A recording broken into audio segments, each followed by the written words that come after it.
আলহামদুলিল্লাহ। রোগ দেওয়ার মালিক যেমন আল্লাহ, ভালো করার মালিকও আল্লাহ। আব্দুর রশিদ, বাড়ি দক্ষিণ ডামুড্ডা, শরীয়তপুর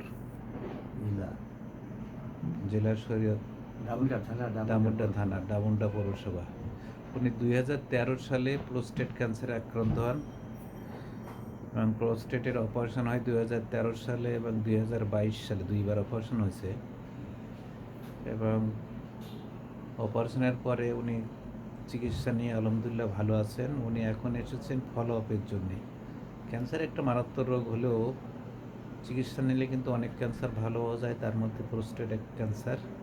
এবং রেগুলার ফলো আপ কিন্তু খুব ইম্পর্টেন্ট জিনিস, অন্তত ইয়ারলি ফলো আপ দরকার। আপনার আগে কি অসুবিধা ছিল? আমার হ্যাঁ, এর আগে কোনো অসুবিধা ছিল না ওই যে যখন ওই যে অপারেশনের আগে কি অসুবিধা ছিল? প্রস্রাব আটকাই গেছিল না কি ছিল? এই যে 2013 সালে হ্যাঁ, 13 সালে কি হয়েছিল? ওই প্রসাব আটকে গেছিল। আচ্ছা, আর কোনো অসুবিধা ছিল? না, আর কোনো অসুবিধা ছিল না। আর একবার যে 2022 হয়েছিল তখনও কি হয়েছিল? ওই যে আমি প্রসাব আটকে গেছিল। প্রস্রাব আটকে গেছিল। হুম। তাহলে এই মূল প্রোস্টেট ক্যান্সারের সমস্যা হচ্ছে প্রস্রাব আটকে যায়। হুম।